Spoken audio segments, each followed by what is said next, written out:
Bill Gates ತಮ್ಮ ಫೌಂಡೇಶನ್ನಿನ ಸಿಬ್ಬಂದಿಯ ಕ್ಷಮೆ ಕೋರಿದ್ದಾರೆ. ಬಿಲ್ ಗೇಟ್ಸ್ ಎಪ್ಸ್ಟೀನ್ ಫೈಲ್ಸಿಗೆ ಸಂಬಂಧಿಸಿದಂತೆ ತಮ್ಮ ಫೌಂಡೇಶನ್ ಸಿಬ್ಬಂದಿಯ ಕ್ಷಮೆ ಕೋರಿದ್ದಾರೆ. ಯಾರು ಎಪ್ಸ್ಟೀನ್ ಡಿಟೇಲಾಗಿ ಹೇಳಿದ್ದೀನಿ. ಚೈಲ್ಡ್ ಮೊಲೆಸ್ಟರ್, ಫೀಡೋಫೈಲ್, ಶಿಶುಕಾಮಿ, 8-9 ವರ್ಷದ ಮಕ್ಕಳನ್ನ ಬಿಡಲಿಲ್ಲ ಆಯಿತಾ. ಅವನೊಬ್ಬನೇ ಮಾಡಿದರೆ ಆ ಮಾತು ಬೇರೆ, ಶಿಶುಕಾಮಿ ಅಂತೇಳಿ ನಿಲ್ಲಿಸ್ಬೋದಾಗಿತ್ತು. ಹ್ಯೂಮನ್ ಟ್ರಾಫಿಕರ್ ಆತ. ಪ್ರಪಂಚದ ಆಗರ್ಭ ಶ್ರೀಮಂತರು, ನಾಯಕರುಗಳ ಮಕ್ಕಳಿಗೆ ಎಂಟರ್ಟೈನ್ ಮಾಡೋದಕ್ಕೆ ಅಂತ ಒಂದು ದ್ವೀಪವನ್ನು ಖರೀದಿಸಿ ಅಲ್ಲಿ ರೆಸಾರ್ಟ್ ಕಟ್ಟಿ ಅಲ್ಲಿ ಬೇಡದ್ದನ್ನೆಲ್ಲ ಮಾಡ್ತಿದ್ದ. ಅನುಮಾನಾಸ್ಪದವಾಗಿ ಸತ್ತು ಹೋದ. ಆತ ಸತ್ತು ಹೋದ ನಂತರ ಆತನ 3 ಲಕ್ಷ ಪುಟಗಳ ಕಮ್ಯುನಿಕೇಷನ್ ಹೊರಗೆ ಬಂದಿದೆ.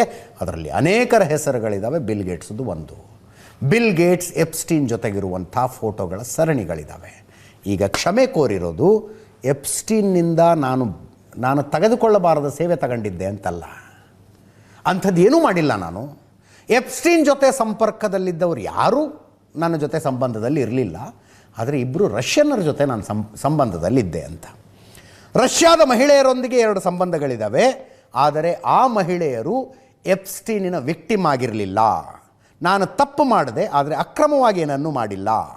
ನಾನು ಎಪ್ಸ್ಟೀನಿನ ಯಾವುದೇ ಅಪರಾಧಗಳಲ್ಲಿ ಭಾಗಿಯಾಗಿಲ್ಲ. ನಾನು ಅಕ್ರಮವಾಗಿ ಏನೂ ಮಾಡಿಲ್ಲ, ಏನೂ ನೋಡಿಲ್ಲ. ಎಪ್ಸ್ಟೀನ್ ಸುತ್ತಲಿನ ಮಹಿಳೆಯರೊಂದಿಗೆ ಸಮಯ ಕಳೆದಿಲ್ಲ. ಅದು ದೊಡ್ಡ ತಪ್ಪು ಕೆಲಸ. ಎಪ್ಸ್ಟೀನ್ನ ಬ್ಯಾಕ್ಗ್ರೌಂಡನ್ನು ನಾನು ಸರಿಯಾಗಿ ಚೆಕ್ ಮಾಡಬೇಕಾಗಿತ್ತು.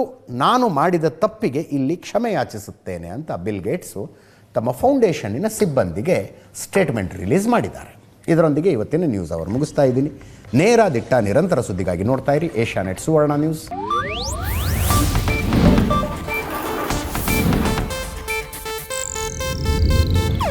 ಇದು ಏಷ್ಯಾನೆಟ್ ನ್ಯೂಸ್ ನೆಟ್ವರ್ಕ್ ಪ್ರಸ್ತುತಿ.